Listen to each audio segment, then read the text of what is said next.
शुभ संध्या बच्चों। आज हम हल करने वाले हैं पूर्वानुमानित परीक्षा 2022-23 का प्रश्न पत्र। कक्षा 10वीं विषय हिंदी है। इसकी कुछ सूचनाएं हैं, इस प्रकार से दी गई हैं। प्रारंभ के 15 मिनट परीक्षार्थियों को प्रश्न पत्र पढ़ने के लिए निर्धारित है और इसके जो अन्य सूचनाएं हैं, प्रश्न पत्र में 2 खंड हैं, खंड आ और बा। अब खंड आ के प्रश्न पत्रों को हम सर्वप्रथम हल करना शुरू करेंगे। खंड आ वैकल्पिक प्रश्न है। पहला प्रश्न है, संस्कृत के 4 अध्याय के लेखक हैं। निबंध संग्रह है। इसके ऑप्शन में है जयशंकर प्रसाद, धर्मवीर भारती, सूर्यकांत त्रिपाठी निराला और रामधारी सिंह दिनकर। इसका सही उत्तर होगा रामधारी सिंह दिनकर। प्रेम की वेदी विधा है। ऑप्शन में दिया है कहानी, रिपोर्टाज, नाटक और निबंध। इसका सही उत्तर होगा नाटक। मुंशी प्रेमचंद की रचना है, नाटक विधा की रचना है। आगे बढ़ते हैं। गद्य को कवियों कसौटी कहा गया है।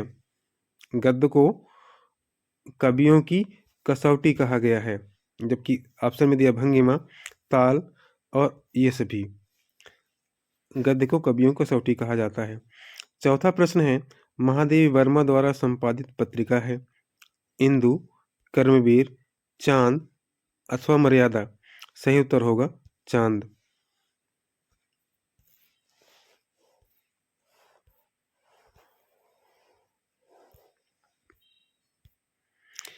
अगला प्रश्न है, हिंदी की प्रथम कहानी मानी जाती है। मंत्र, उसने कहा था, ममता, इंदुमती। सही उत्तर होगा इंदुमती। आगे बढ़ते हैं। श्रीधर पाठक कवि हैं। भारतेंदु युग, द्विवेदी युग, छायावादी युग और प्रगतिवादी युग। तो श्रीधर पाठक मुख्यतः द्विवेदी युग के कवि हैं, लेकिन इन्हें छायावादी युग में भी परिगणित किया जाता है। तो दोनों ऑप्शन सही होंगे। अगला प्रश्न है, आचार्य रामचंद्र शुक्ल के अनुसार रीतिकाल की समय सीमा है। ऑप्शन में दिया है 993 से 1318, 1318 से 1643 और 1643 से 1843 और 1843 से अब तक। सही उत्तर होगा 1643 से 1843। अगला प्रश्न है, कवि सम्राट कहा जाता है अयोध्या सिंह उपाध्याय हरिऔध को, जयशंकर प्रसाद को, निराला को अथवा पंत को। इसका सही उत्तर होगा अयोध्या सिंह उपाध्याय हरिऔध। नवा प्रश्न है, प्रयोगवाद के जनक हैं दिनकर, अज्ञेय, प्रसाद और पंत। सही उत्तर होगा अज्ञेय। अगला प्रश्न है, प्रश्न संख्या 10, गागर में सागर भरने वाले कवि हैं नरोत्तम दास, रहीम दास, रसखान अथवा बिहारी। सही उत्तर होगा बिहारी। प्रश्न संख्या 11 है, हंसिया से भाजे देख दूल्हा दिगंबर को में कौन सा रस है? संत रस, करुण रस, हास्य रस और वीर रस। इसको पढ़कर ही ज्ञात किया जा सकता है, सीधा सीधा ये हास्य रस है। अगला प्रश्न है, प्रश्न संख्या 12, रोला एक छंद है, वार्णिक, मुक्तक, मात्रिक, इनमें से कोई नहीं। तो रोला छंद जो होता है मात्रिक छंद होता है। प्रश्न संख्या 13, चरण कमल बंदम हरिराई में अलंकार है। उपमा, रूपक, उत्प्रेक्षा, भ्रांतिमान। सही उत्तर होगा रूपक अलंकार। प्रश्न संख्या 14 है, माता पिता में समास है, तत्पुरुष, द्वंद्व, द्विगु, कर्मधारय। सही उत्तर होगा द्वंद्व समास।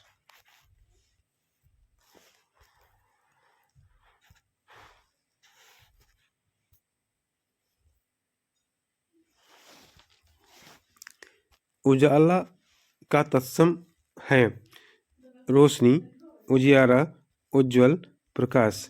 सही उत्तर होगा उज्ज्वल।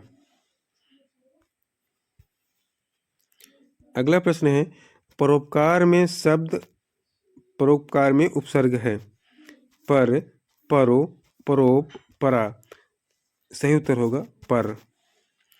इंद्र के पर्यायवाची शब्द हैं नारायण, भगवान, ईश्वर, भूपति, नृप, नरेश, दानव, दनुज, दैत्य, देवराज, सुरेंद्र और सुरेश।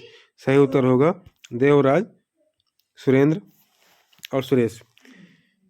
अगला प्रश्न है इत्यादि में संधि है दीर्घ, गुण, यण अथवा वृद्धि। सही उत्तर होगा यण संधि। अगले प्रश्न की ओर बढ़ते हैं। नदीम शब्द में विभक्ति एवं वचन है तृतीय द्विवचन, प्रथमा एक वचन, पंचमी एक वचन, द्वितीय एक वचन। सही उत्तर होगा द्वितीय एक वचन। प्रश्न संख्या 20 है हसामी में लकार पुरुष एवं वचन है। यह होगा लट लकार। पहला ऑप्शन है लट लकार मध्यम पुरुष एक प्रथम पुरुष एक वचन, लंग लकार मध्यम पुरुष एक वचन, लट लकार उत्तम पुरुष एक वचन, लोट लकार मध्यम पुरुष बहुवचन। लट लकार उत्तम पुरुष एक वचन।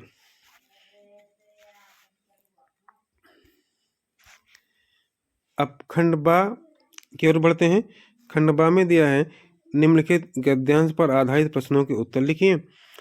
गद्यांश है इस प्रकार से हमारी सारी संस्कृत का मूल आधार इसी अहिंसा तत्व पर स्थापित रहा है। जहाँ जहाँ हमारे नैतिक सिद्धांतों का वर्णन आया है अहिंसा को हुई उसमें मुख्य स्थान दिया गया है। इस गद्यांश के आधार पर प्रश्नों का उत्तर देना है। पहला प्रश्न है हमारा उपर्युक्त गद्यांश के पाठ एवं लेखक का नाम लिखिए। उपर्युक्त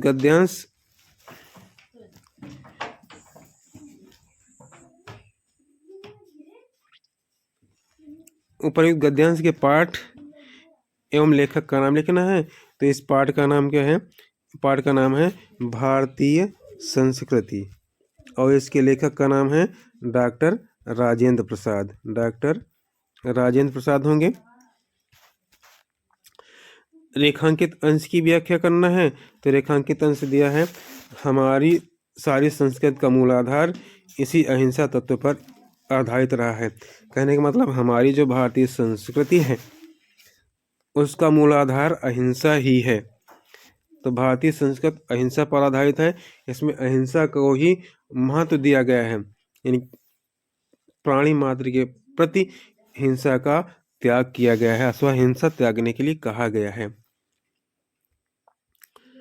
अगला प्रश्न है अहिंसा को किसमें मुख्य स्थान दिया गया है?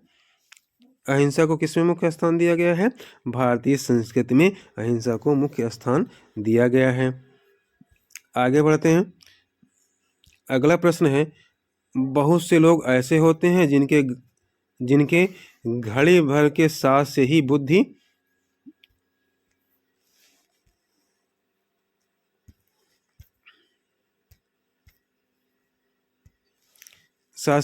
भ्रष्ट हो जाती है क्योंकि उतने ही बीच में ऐसी बातें कही जाती हैं जो कानों में न पड़नी चाहिए। चित्त पर ऐसे प्रभाव पड़ते हैं जिससे उनकी पवित्रता का नाश हो जाता है। बुराई अटल भाव धारण करके बैठती है। बुरी बातें हमारी धारणा में बहुत दिनों तक टिकती हैं। इस गद्यांश को पढ़ने के बाद हम जान पा रहे हैं कि इस पाठ का नाम है मित्रता। पाठ का नाम है मित्रता और मित्रता पाठ के लेखक कौन है? आचार्य रामचंद्र शुक्ल। ठीक, तो ये हो गया। आगे बढ़ते हैं। अगला प्रश्न दिया है रेखांकित अंश की व्याख्या कीजिए। रेखांकित अंश की व्याख्या करना है। दूसरा प्रश्न है रेखांकित अंश की व्याख्या कीजिए। रेखांकित अंश में देखना है दिया इधर की बहुत से लोग ऐसे होते हैं जिनके घड़ी भर थोड़े समय साथ रहने से क्या होता है? बुद्धि भ्रष्ट हो जाती है।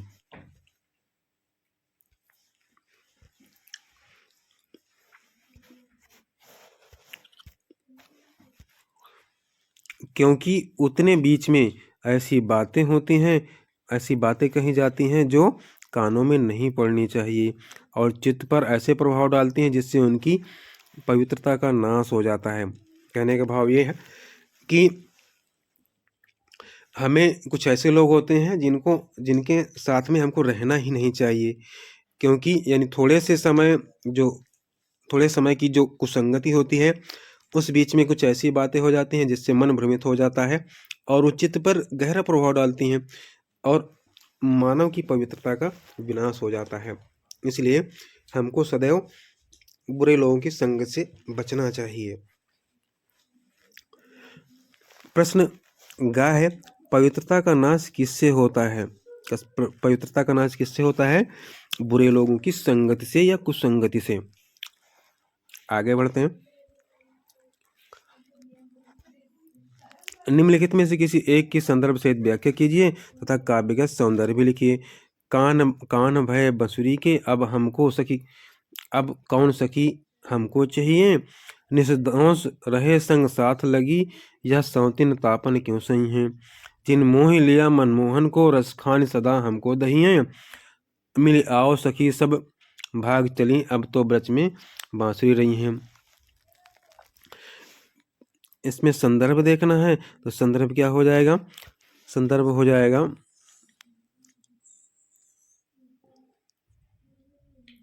सवैया। रसखान लेखक कवि है इसके रसखान और पद है रसखान के पद। ठीक है, यह सवैया छंद में है रसखान के। आगे इसकी व्याख्या देखते हैं। कान भय बांसुरी के, अब कौन सखी हमको चाहिए।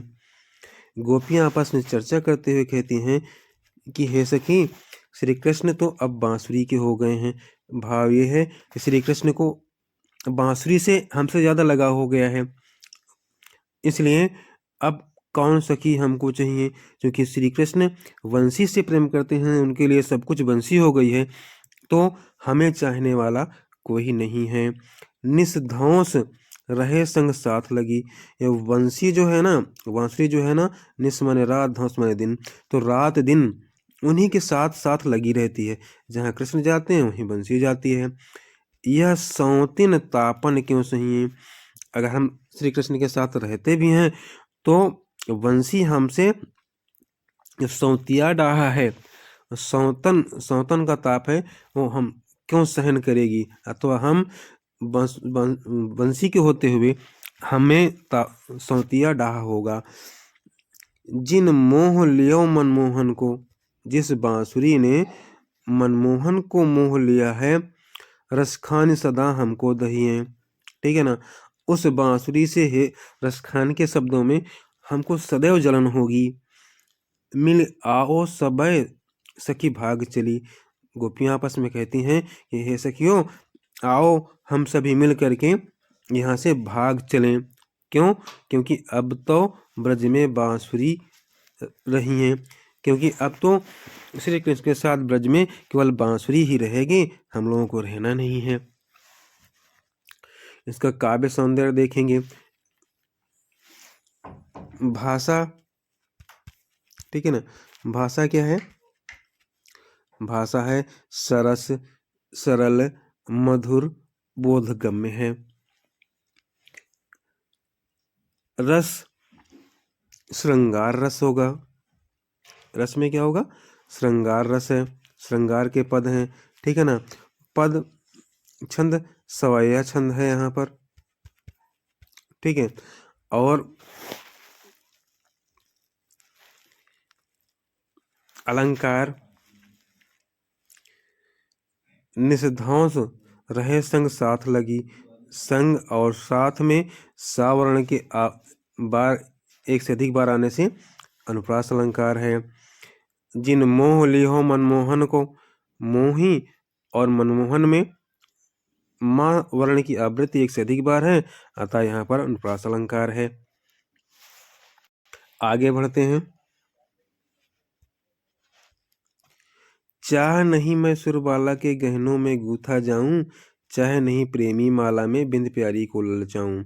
चाहे नहीं सम्राटों के सौ पर हे हरि डाला जाऊं, चाहे नहीं देवों के सिर पर चढ़ूं, भाग्य पर इठलाऊं। मुझे तोड़ लेना बलमाली तुम, उस पथ पर तुम देना फेंक, मातृभूमि पर शीश चढ़ाने जिस पथ जामे वीर अनेक। ये पद जो है किसका है? पुष्प की अभिलाषा, शीर्षक है इसका पुष्प की अभिलाषा, और इसके रचयिता हैं माखन लाल चतुर्वेदी। माखन लाल चतुर्वेदी। ठीक है, पहला प्रश्न हल हो गया। आगे देखते हैं। व्याख्या। चाह नहीं मैं सुरबाला के गहनों में गूथा जाऊं।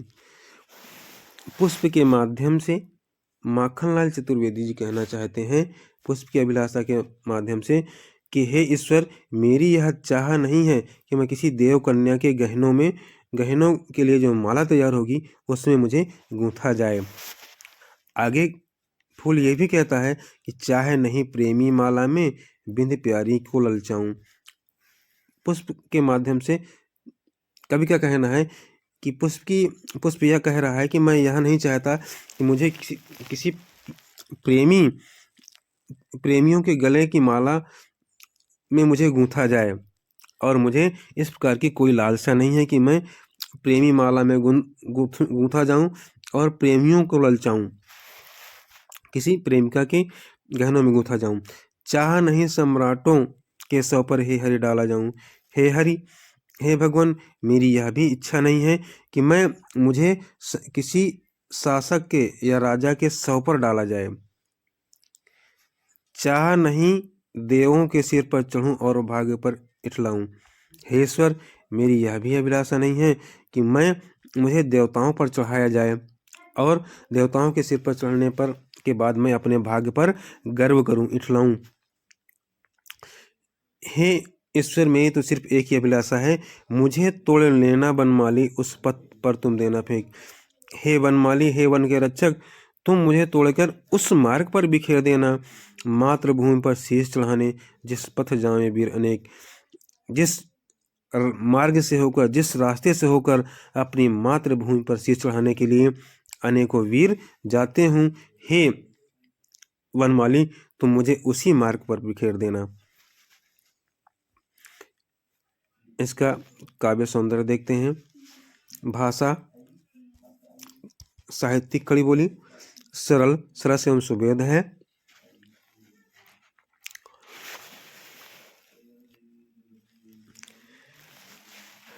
और आगे देखते हैं।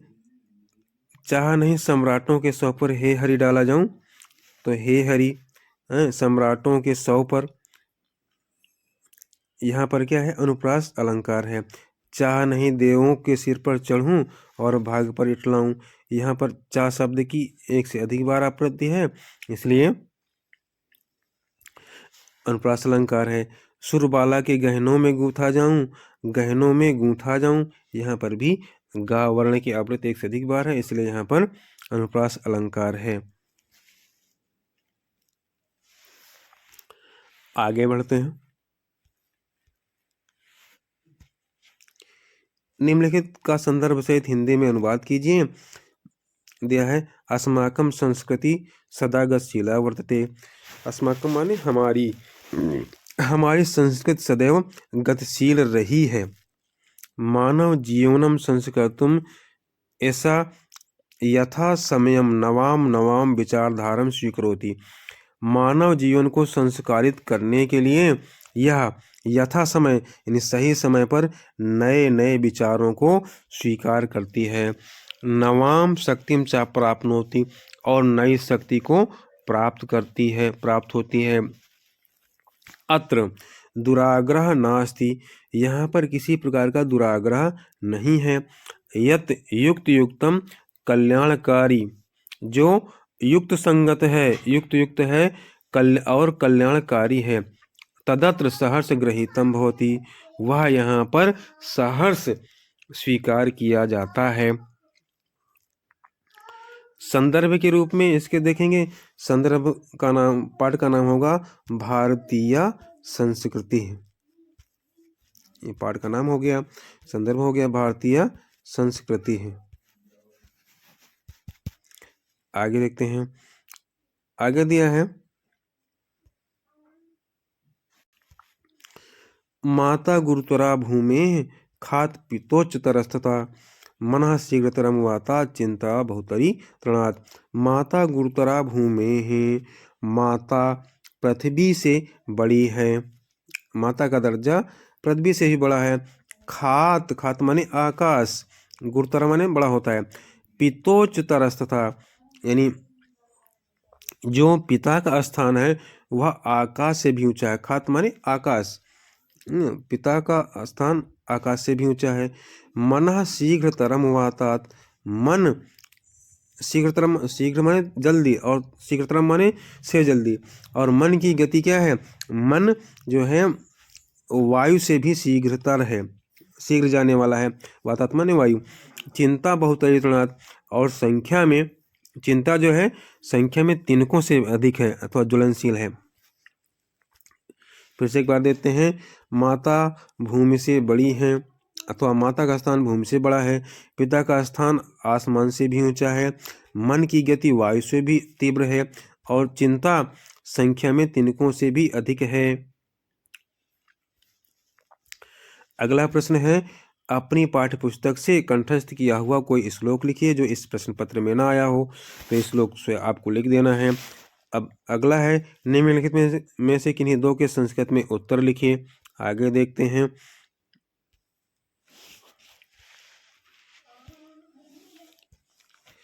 वाराणसी कस्मिन् राज्ये अस्ति, वाराणसी कस्मिन् राज्ये अस्ति, इसका उत्तर क्या हो जाएगा? उत्तर प्रदेश राज्य, उत्तर प्रदेश राज्य। अगला है, आरक्षकः चंद्रशेखरः कच्छ सम्मुखम आनयन्ति, ये न्यायाधीशस्य सम्मुखम, न्यायाधीशस्य सम्मुखम आनयन्ति। अगला प्रश्न है, अलक्षेन्द्रः कः अस्ति? अलक्षेन्द्रः यवनराजः अस्ति, यवनराजः अस्ति। ज्ञानं कुत्र संभवति? ज्ञानं सर्वत्र संभवति। आगे देखते हैं, निम्नलिखित लेखकों में से किसी एक लेखक का जीवन परिचय एवं रचनाएं लिखिए, तो आपको कर लेना चाहिए। इसके बाद आगे देखते हैं, निम्नलिखित कवियों में से किसी एक कवि का जीवन परिचय लिखना है, ये आप करें। आगे दिया है,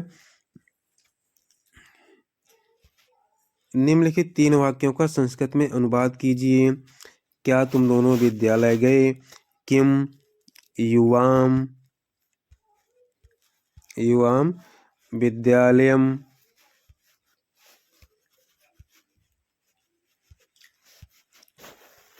अगच्छतम, ठीक है। किम त्वम विद्यालयम अगच्छतम। राम आम खाता है, रामः आम्रम खादति। वे खेलते हैं, ते खेलन्ति। श्यामा नाचती है, श्यामा नृत्यति। राधा गाती है, राधा गायति। तुम पढ़ते हो, तुम पठसि। आगे देखते हैं, निम्नलिखित में से किसी एक विषय पर निबंध लिखना है, या आप निबंध पूरा करें।